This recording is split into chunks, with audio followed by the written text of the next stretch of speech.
이재명 당대표와 함께하는 첫 번째 올 금년 첫 번째 최고위원회 공개 회의인 것 같습니다. 돌발적인 정치 테러로 굉장히 어려운 상황을 겪으셨는데 다행히 이제 오늘 사실 정상적으로 방문 보시기에는 좀 무리한 상황이지만 여러 가지 현안도 많고 또 당에 대한 여러 가지 고민도 많으셔서 오늘 이 자리에 하셨습니다. 앞으로 건강 잘 관리하시고요. 당대표가 건강하게 복귀하실 수 있도록 현장의 응급조치와 이후 수술과 및 피해 과정에서 애써주신 부산대 의료진과 서울대 의료진께 다시 한번 감사 말씀드리고요. 소방 관계자분들께도 감사 말씀드립니다. 윤석열 대통령이 오는 27일부터 50인 미만 사업자까지 적용되는 중대재해처벌법을 두고 국회에 적용위에 법안 처리를 촉구했습니다.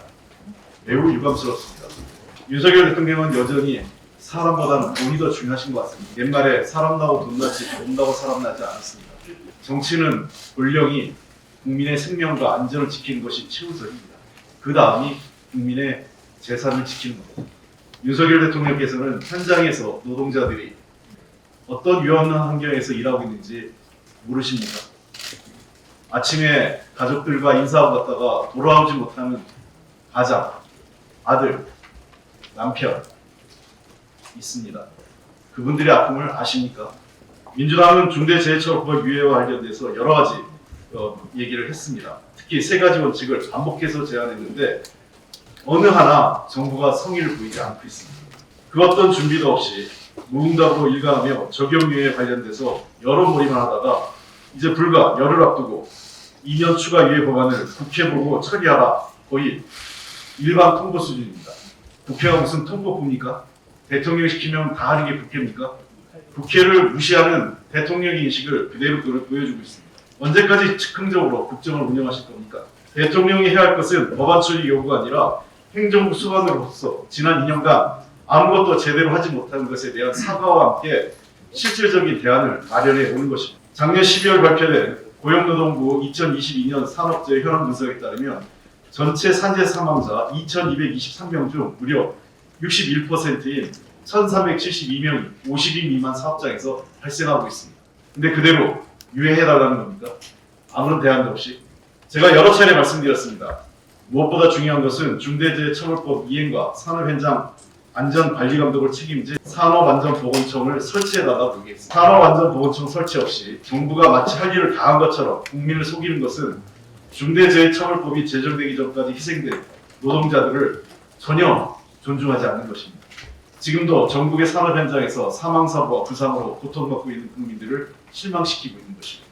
중대재해처벌법은 2022년 1월 27일부터 이미 2년간 52만 사업장 적용 유예됐습니다.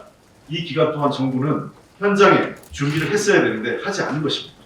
다시 한번 분명히 강조하겠습니다. 산업안전보건청 연내 설치와 관련된 구체적인 계획을 가지고 오십시오. 거기서부터 이 법을 유예할지 말지를 판단하겠습니다. 경제단체들에게도 말씀드리겠습니다.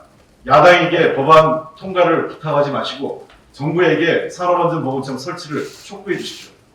그게 우선입니다. 한동훈 위원장에게도 말씀드리겠습니다. 정치개혁에 대해서 연일 많은 말씀을 하고 계십니다. 정치는요, 자기가 원하는 게 있으면 상대의 원하는 것도 존중하고 경청하는 것이 중요합니다. 국회에 특권 내려놓기, 네, 맞습니다. 저희들도 동의하고 이미 관련 법안 제출했습니다. 그러려면 국민들이 많은 우려를 갖고 있는 제왕적 대통령제를 개선하는 것도 함께 수용하십시오. 5.18 전문, 국회 전문에, 헌법 전문에 넣겠다고 하셨으니 그것도 같이 합시다.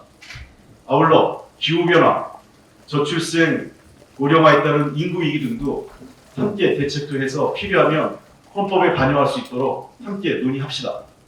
여전히 자신의 상관이었던 윤석열 대통령의 허락 없이 아무것도 못합니까? 카톡 지시를 받으셔야 됩니까? 그렇게 정치 비루하게 하지 마십시오. 구질구질한 것은요, 민주당이 뭐 구질구질하다고 하는데 돈도 많은 분이 지하철 공채 몇십만 원 아끼려고 지방으로 주소지 이관하면서 주민등록법 위반하는 게 그런 게 구질구질한 겁니다. 한동훈 위원장님 좀 잘하십시오.